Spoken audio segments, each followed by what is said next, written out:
Masih bersama saya Rizka Devi dalam Kompas Aceh. Saudara, sejumlah atraksi menarik yang diperagakan prajurit Kodam Iskandar Muda mewarnai peringatan HUT TNI yang ke-79 di lapangan Belampadang, Banda Aceh. Selain itu juga ada defile pasukan dan defile alat utama persenjataan atau alutsista yang dimiliki TNI saat ini. Selain upacara, Kodam Iskandar Muda juga menyuguhkan sejumlah atraksi menarik dalam HUT TNI ke-79 kali ini. Seperti aksi para motor yang melintas di lapangan utama Belampadang, Banda Aceh tempat upacara berlangsung. Selesai upacara resmi, masyarakat yang hadir juga disuguhkan atraksi seni bela diri prajurit TNI serta simulasi pembebasan sandera yang ditawan musuh. Selain itu, ada defile pasukan dari berbagai satuan TNI Angkatan Darat di bawah Kodam Iskandar Muda. TNI Angkatan Laut dan TNI Angkatan Udara juga ditampilkan dalam kegiatan HUT TNI ini.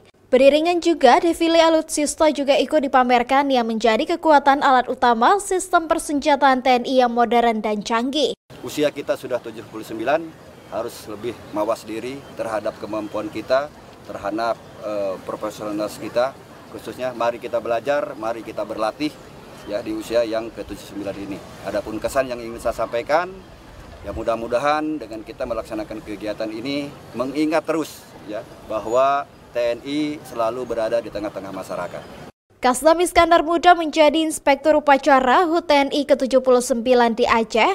Dalam amanat Panglima TNI, Kasdam menegaskan TNI amanat menjadi garda terdepan dalam menjaga keamanan dan kedaulatan negara, serta meminta prajurit TNI untuk tetap mawas diri di tengah tantangan saat ini, terus meningkatkan keprofesionalan, serta tetap TNI tetap akan bersama masyarakat.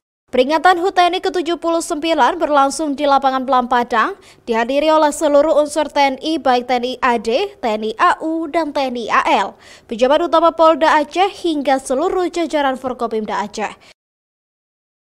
Mustajab, Kompas TV, Banda Aceh.